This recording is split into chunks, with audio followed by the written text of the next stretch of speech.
महत्वपूर्ण अभिक्रियाओं को इस वीडियो में पढ़ने वाले हैं। देखिए, मैं आपको तीन तीन करके कम से कम 4-5 वीडियो पहले भी प्रोवाइड करा चुका हूं, तो उनको अगर आपने नहीं देखा है तो मैं लिंक डिस्क्रिप्शन में दे दूंगा, जाकर देख लीजिएगा, ठीक है।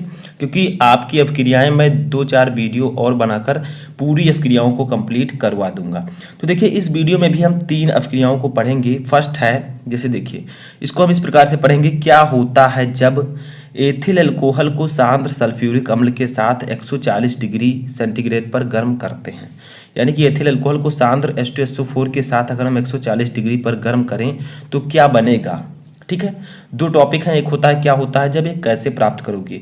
तो क्या होता है जब हम पढ़ेंगे इसमें, और या इसी को हम कहते हैं एथिल अल्कोहल का निर्जलीकरण। जो अभिक्रिया हम पढ़ेंगे उसे हम एथिल अल्कोहल का निर्जलीकरण भी कहते हैं, ठीक है। तो देखिए, सबसे पहले आपको इसके लिए एथिल अल्कोहल का फार्मूला पता होना चाहिए। क्या होता है बताइए। एथिल अल्कोहल का फार्मूला होता है C2H5OH। अब आपसे कहा जा रहा है कि क्या होगा जब एथिल अल्कोहल की अभिक्रिया हम किससे कराएं, सांद्र H2SO4 से, H2SO4, ठीक है। तो आपका क्या बनेगा, ये आपसे पूछा जा रहा है। तो देखिए, बीच में गिब्स आउट लगाएंगे और यहाँ पर जो आपका होगा, ऊपर होगा 100 डिग्री। सबसे पहले हम 100 डिग्री सेल्सियस पर इसे गर्म करेंगे। आप लोग सोच रहे होंगे 140 डिग्री दिया गया है, लेकिन हम 100 डिग्री पर क्यों गर्म कर रहे हैं। तो पहला स्टेप जो है 100 डिग्री पर हमें करना है। 2 स्टेप में अभिक्रिया पूरी होगी, ठीक है। तो फर्स्ट स्टेप आपका 100 डिग्री सेल्सियस होगा। तो देखिए, जब हम एथिल अल्कोहल को सांद्र सल्फ्यूरिक अम्ल के साथ 100 डिग्री सेल्सियस पर गर्म करेंगे तो आपका बनेगा C2H5HSO4, ठीक है। और प्लस आपका बनेगा H2O। समझिए, सबसे पहले हम करेंगे क्या, 2 स्टेप में अभिक्रिया होगी। सबसे पहले हम एथिल अल्कोहल को सांद्र सल्फ्यूरिक अम्ल के साथ 100 डिग्री सेंटीग्रेड पर गर्म करेंगे, ठीक है। आपका बनेगा C2H5SO4 यानी कि HSO4, यानी कि इसका नाम होता है एथिल हाइड्रोजन सल्फेट, ठीक है। C2H5 एथिल हाइड्रोजन सल्फेट और जल बनेगा। देखिए, बैलेंस रिएक्शन या नहीं, तो C2H5 इधर है, C2H5 इधर है, ठीक है। यानी कि कार्बन हमारा इधर 2 है, इधर भी 2 है। हाइड्रोजन 5, 1 6 2 8 है, इधर भी 5 2 7 और 1 8 है, ठीक है। ऑक्सीजन हमारा 2 है, ऑक्सीजन 2 है। तो ये आपका जो है बैलेंस रिएक्शन है। ऑक्सीजन 5 है, 1 यहाँ और 4 यहाँ, 5 यहाँ पर भी 4 1 5 है, तो बैलेंस रिएक्शन है, ठीक है। अब देखिए, हमें पुनः यहाँ पर क्या करना है, C2H5HSO4 हमारा बना, C2H5HSO4 हमारा बना, ठीक है। इसकी अभिक्रिया हमें फिर से किससे करानी है, C2H5OH से। किससे, C2H5OH। तो इसे हम लोग लिख सकते हैं HOC2H5, कोई दिक्कत नहीं है, ठीक है। हमने OH पीछे लिख दिया, आगे लिख दिया है, तो इससे कोई भी फर्क नहीं पड़ेगा, ठीक है। अब हम इसे गर्म करेंगे 140 डिग्री सेंटीग्रेड पर। समझ में आया। अब इसे हम 140 डिग्री सेंटीग्रेड पर गर्म करेंगे। तो देखिए, यहाँ पर समझिए क्या होगा, बहुत ही सिंपल है रिएक्शन, ठीक है। अब यहाँ पर आपको एक चीज़ समझना है, ये जो आपका HSO4 है, ठीक है, ये आपका यहाँ पर H से जुड़ जाएगा, ठीक है। H से आपका जुड़ जाएगा और H2SO4 बाहर निकल जाएगा, ठीक है। अब बचेगा क्या आपका C2H5, ये H इसमें चला गया तो O बचा, O और फिर C2H5, ठीक है।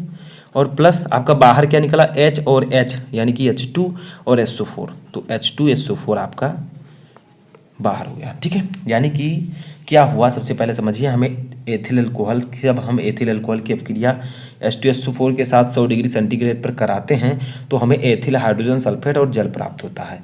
अब हम एथिल हाइड्रोजन सल्फेट की अभिक्रिया फिर से एथिल अल्कोहल से कराएंगे तो हमें डाई एथिल ईथर प्राप्त होगा। देखिए, ये क्या है, डाई एथिल ईथर है, क्योंकि 2 एथिल बगल बगल में है और O लगा है, यानी कि डाई एथिल ईथर और सल्फ्यूरिक अम्ल मिल जाएगा, ठीक है।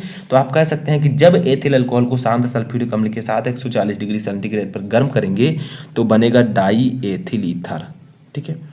डाई एथिल ईथर बनता है, ठीक है। सबका नाम हम लिख देते हैं, इसका नाम है एथिल अल्कोहल, इसका नाम है सल्फ्यूरिक अम्ल, इसका नाम है एथिल हाइड्रोजन सल्फेट। लिख देते हैं एथिल हाइड्रोजन सल्फेट, ठीक है। अब ये भी सेम वही है, एथिल हाइड्रोजन सल्फेट, ठीक है। तो समझ में आया। तो क्वेश्चन का आंसर सीधा सीधा होगा कि जब एथिल अल्कोहल को सांद्र सल्फ्यूरिक अम्ल के साथ 140 डिग्री सेंटीग्रेड पर गर्म करेंगे तो जो हमारा उत्पाद होगा वो डाई एथिल ईथर बनेगा। अब देखते हैं अपना सेकंड रिएक्शन जो कि है कि क्या होता है जब डाई एथिल ईथर से PCl5 अभिक्रिया करता है। यानी कि आपसे कहा जा रहा है कि क्या होता है जब डाई एथिल ईथर से PCl5 यानी कि फास्फोरस पेंटाक्लोराइड, फास्फोरस 5 है तो पेंटा, Cl है क्लोराइड, तो फास्फोरस पेंटाक्लोराइड से अभिक्रिया करता है। तो डाई एथिल ईथर का फार्मूला अभी मैंने आपको बताया कि इसका फार्मूला होता है C2H5O, ठीक है। इसकी अभिक्रिया हमें करानी है PCl5 से, PCl5 से। तो सिंपल है, क्या बनेगा तो करा देते हैं। अब देखिए बनेगा क्या, दो चीज़ें आपकी बनेंगी, एक तो बनेगा C2H5Cl और एक बनेगा POCl3, ठीक है। ये दो चीज़ें बनेंगी। तो जब डाई एथिल ईथर को PCl5 से अभिक्रिया कराएंगे तो हमें प्राप्त होगा एथिल क्लोराइड, ठीक है, और POCl3 प्राप्त होगा। लेकिन कैसे, अभी रिएक्शन बैलेंस है यानी इसको चेक कर लेते हैं। देखिए C2 यानी कि कार्बन इधर कितना है, दोनों का जो मॉलिक्यूल है बराबर होना चाहिए, लेफ्ट और राइट का, ठीक है। तो कार्बन है 2 और 2 4, इधर कितना है सिर्फ 2। तो इसके लिए हम क्या करेंगे बताइए, आगे 2 से गुणा कर देंगे। अब 2 दूनी 4 यानी कि 4 कार्बन हो गया, ठीक है। हाइड्रोजन के लिए 5 5 10, इधर कितना है 5 का 2 से गुणा तो 5 दूनी 10, ठीक है, सेम है। ऑक्सीजन कितना है सिर्फ 1, यहाँ पर भी 1 है। उसके बाद में हमारा फास्फोरस कितना है 1, यहाँ पर भी 1 है। क्लोरीन कितना है 5, यहाँ पर भी 3 और 2 5, ठीक है। तो हमारा रिएक्शन बैलेंस हो चुका है। तो नाम लिख देते हैं, ये आपका है die ethyl ether, die ethyl ether, ये है आपका एथिल क्लोराइड जो कि मेन आपका उत्पाद होगा, एथिल क्लोराइड, ठीक है। तो सिंपली आप लोग अब कह सकते हैं कि जब डाई एथिल ईथर को की अभिक्रिया PCl5 से कराई जाती है तो हमें एथिल क्लोराइड प्राप्त होता है, ठीक है। समझ में आया। तो इसी प्रकार से आपको करना होगा। थर्ड देखिए, थर्ड और लास्ट रिएक्शन हमारा देखिए, तीसरा है कि क्या होता है जब एथिल अल्कोहल को लाल फास्फोरस और HI यानी कि हाइड्रोजन आयोडाइड के साथ गर्म करते हैं। आपसे कहा जा रहा है कि क्या होगा अगर हम एथिल अल्कोहल को लाल फास्फोरस और HI के साथ गर्म करें। तो देखिए सबसे पहले आपको एथिल अल्कोहल का फार्मूला पता होना चाहिए। तो इसका फार्मूला होता है C2H5OH, ठीक है, सभी को पता है। उसके बाद में हम करेंगे क्या, इसको हम HI से की अभिक्रिया करा देंगे। देखिए HI लिखा हुआ है तो HI से हमने अभिक्रिया करा दी, ठीक है। किसकी उपस्थिति में, ऊपर लिखा है क्वेश्चन में लाल फास्फोरस, तो लाल फास्फोरस लिख देंगे ऊपर, यानी कि P लिख देंगे फास्फोरस और ब्रेकर में लिख देंगे लाल, ये आपका होगा लाल फास्फोरस, ठीक है। समझ में आया। इसको क्या करेंगे, गर्म करेंगे, गर्म। अब देखिए आपका बनेगा क्या, बहुत ही सिंपली समझिए, C2H5OH है और प्लस HI है, ठीक है। तो आपको करना क्या है, CH3 और CH3 आपका बनेगा, यानी कि C यहाँ से एक ले लीजिए, H3 यहाँ से कर दीजिए तो CH3, ठीक है। और एक कार्बन यहाँ से ले लीजिए और एक H यहाँ से, यानी कि CH3 आपका बन जाएगा, प्लस H आपका यहाँ से और H यहाँ से तो H2O, ठीक है, और प्लस I2 बनेगा, ठीक है। अब आप लोग सोच रहे होंगे कि इधर का मॉलिक्यूल कम है इधर का ज़्यादा है, तो कैसे सेम करें। देखिए अब हम कह सकते हैं जब एथिल अल्कोहल को लाल फास्फोरस और HI के साथ गर्म किया जाता है तो हमें एथेन प्राप्त होता है, CH3 जो है ये एथेन है, ठीक है। बट अभी ये रिएक्शन हमारा बैलेंस नहीं है। C कार्बन इधर कितना है 2, इधर भी 1 और 2 है, ठीक है। हाइड्रोजन कितना है 5 1 6 1 7, इधर कितना है 3 3 6 2 8, तो कैसे बैलेंस करें। अगर यहाँ पर मान लीजिए हम 2 लगा देते हैं तो ज़्यादा हो जाएगा, तो यहाँ पर हम क्या कर देंगे 2 कर देंगे। अब गिनिए, हाइड्रोजन कितना है 5 1 6 और 2 8, यहाँ पर 3 3 6 2 8, समझ में आ रहा है। ऑक्सीजन कितना है 1, यहाँ पर भी 1, I कितना है 2, देखिए 2 I के आगे लगा हुआ है तो I2 है, ठीक है। तो हमारा बैलेंस रिएक्शन है। तो हम कह सकते हैं, देखिए C2H5 को हम क्या लिख सकते हैं बताइए, C2H5 को हम CH3 CH2 भी लिख सकते हैं, ठीक है। समझ में आया। तो हमने किया क्या, CH3 और CH2 में इस CH को जोड़कर हमने बाहर निकाल दिया तो CH3 बाहर हो गया, ठीक है। अब आप कह सकते हैं कि जब एथिल अल्कोहल को लाल फास्फोरस और HI के साथ गर्म किया जाता है तो हमें एथेन प्राप्त होता है, इसका नाम होगा एथेन, ठीक है। और जल और आयोडीन बाहर निकल जाते हैं। तो इस प्रकार से आपको रिएक्शंस को करना होता है, ठीक है। एथिल अल्कोहल को अगर हम लाल फास्फोरस और HI के साथ गर्म करें तो हमें एथेन मिल जाएगा। किया जाता है।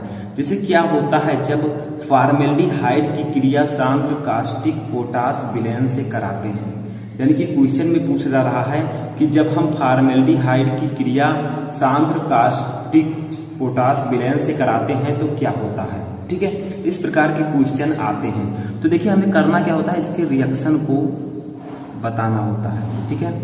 रिएक्शन का मतलब इसकी अपक्रिया को बताना होता है कि जब फॉर्मेल्डिहाइड की अपक्रिया हम सांद्र कास्टिक पोटास से कराएंगे तो क्या बनेगा।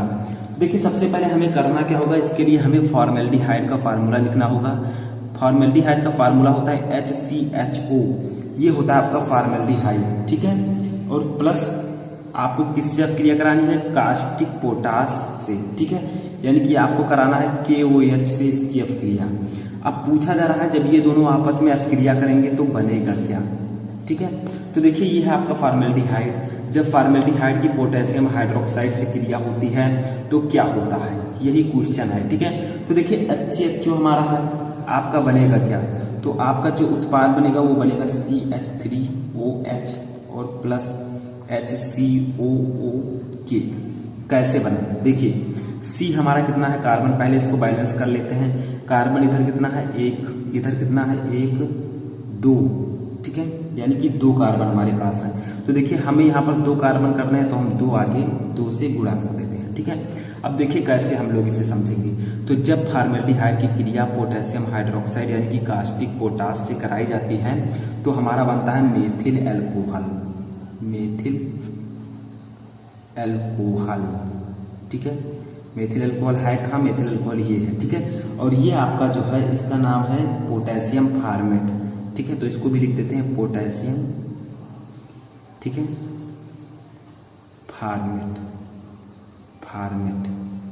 ये आपका फॉर्मेल्डिहाइड, ठीक है, फॉर्मेल्डिहाइड। और ये जो KOH है आपका ये है सांद्र कास्टिक पोटास का विलयन, ठीक है। तो ये क्या है, सांद्र है। तो अब आप कह सकते हैं कि जब फॉर्मेल्डिहाइड की क्रिया हम सांद्र कास्टिक पोटास विलयन से कराते हैं तो हमारा मेथिल अल्कोहल और पोटेशियम फार्मेट बनता है। इसी प्रकार से आपको इस क्वेश्चन का रिएक्शन लिखना होता है, ठीक है। अब देखिए यहाँ पर देखिए बैलेंस है रिएक्शन या नहीं। तो देखिए हाइड्रोजन कितना है, 2 2 4, 2 मैंने क्यों गिना क्योंकि आगे 2 लगा हुआ है, ठीक है। तो 4 1 5 हाइड्रोजन, इधर देखिए 3 और 1 4, ठीक है, 1 ये 5 हाइड्रोजन। ऑक्सीजन कितना है, 2 1 3, यहाँ पर कितना है 1 और 2 3, ठीक है। पोटेशियम कितना है, सिर्फ 1, यहाँ पर भी 1 है, ठीक है। कार्बन कितना है, सिर्फ 2, यहाँ पर भी 1 और 1 2 है, यानी कि ये बैलेंस रिएक्शन आपका हो चुका है। तो इसी प्रकार से आपको आंसर देना होता है कि जब फॉर्मेल्डिहाइड की क्रिया सांद्र कास्टिक पोटास विलयन से कराते हैं तो मेथिल अल्कोहल और पोटेशियम फार्मेट बनता है, ठीक है। ऐसे हम सेकेंड रिएक्शन अपना देखते हैं। सेकेंड रिएक्शन है कि एथिल अल्कोहल की वाष्पों को 250 डिग्री सेल्सियस के रक्त तप्त एल्यूमिना पर प्रवाहित करते हैं। यानी कि क्या होगा अगर हम एथिल अल्कोहल की वाष्प को 250 डिग्री सेल्सियस के रक्त तप्त एल्यूमिना पर प्रवाहित करेंगे, ठीक है। तो आपका क्या बनेगा, तो देखिए सबसे पहले हमें करना क्या होगा, एथिल अल्कोहल हमें लेना होगा। तो यहाँ पर हम लिख देते हैं रिएक्शन, रिएक्शन, ठीक है। रिएक्शन में सबसे पहले हम लेंगे एथिल अल्कोहल। तो एथिल अल्कोहल का फार्मूला होता है C2H5OH, ठीक है। अब एथिल अल्कोहल को हम करना क्या है, 250 डिग्री सेंटीग्रेड पर, तो हम लिख देते हैं 250 डिग्री सेंटीग्रेड, ठीक है। और किस पर, रक्त तप्त एल्यूमिना। तो एल्यूमिना का फार्मूला होता है Al2O3, ठीक है। तो जब हम एथिल अल्कोहल को 250 डिग्री सेल्सियस पर रक्त तप्त एल्यूमिना पर प्रवाहित करते हैं तो हमारा क्या बनेगा, हमारा बनेगा C2H4 और प्लस H2O, ठीक है। ये हमारा बन जाएगा। जहां पर देखिए C2H4 हमने यहां से लिया तो C2H4, एक H यहाँ पर बचा और एक H2 और वो H2O यहाँ पर बन गया। तो अब आप कह सकते हैं रिएक्शन में कि जब एथिल अल्कोहल, ठीक है, को 250 डिग्री सेंटीग्रेड पर रक्त तत्व एल्यूमिना पर प्रवाहित करते हैं तो हमारा एथिलीन बनता है। इसका नाम है एथिलीन, ठीक है। एथिलीन और जल प्राप्त होता है, ठीक है। तो इस प्रकार से आप रिएक्शन को कर सकते हैं। तो जब एथिल अल्कोहल की वाष्पों को 250 डिग्री सेंटीग्रेड के रक्त तत्व एल्यूमिना पर प्रवाहित करते हैं तो हमारा एथिलीन बनता है, मेन उत्पाद, ठीक है। तो ये आपका सेकेंड रिएक्शन था। थर्ड रिएक्शन हमारा ये है, ठीक है। यहाँ पर लिख देते हैं रिएक्शन। ये रिएक्शन क्या है इसको समझिए।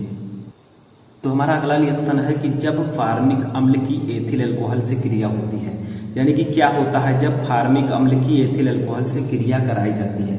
तो सबसे पहले हम लिख देंगे फार्मूला फार्मिक अम्ल का। फार्मिक अम्ल का फार्मूला होता है HCOOH, ठीक है। इसकी अभिक्रिया हमें करानी है एथिल अल्कोहल से। एथिल अल्कोहल का फार्मूला होता है HOC2H5। गलत है? नहीं, ये सही है, क्योंकि C2H5 हमने पीछे लिख दिया है, ठीक है। वो आगे भी लिख सकते हैं, पीछे भी लिख सकते हैं, C2H5 और वो H, ठीक है।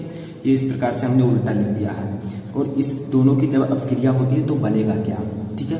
तो देखिए ये है आपका HCOOH, यानी कि फार्मिक अम्ल, ये है एथिल अल्कोहल। इन दोनों की अभिक्रिया होगी तो होगा क्या, ये दोनों जो मॉलिक्यूल हैं, ठीक है, एक फार्मिक अम्ल का और एक एथिल अल्कोहल का, ये दोनों आपस में जो है मिल जाएंगे तो बनेगा क्या, HCOO और C2H5, ठीक है, C2H5 और प्लस H और वो जो ये बॉक्स में है तो बॉक्स में है H2O, ठीक है। तो ये आपका बन जाएगा। तो आप कह सकते हैं कि जब फार्मिक अम्ल की अभिक्रिया एथिल अल्कोहल से कराते हैं तो यहाँ पर जो आपका मेन उत्पाद बनता है ये है एथिल फॉर्मेट। तो हमें एथिल फॉर्मेट प्राप्त होता है।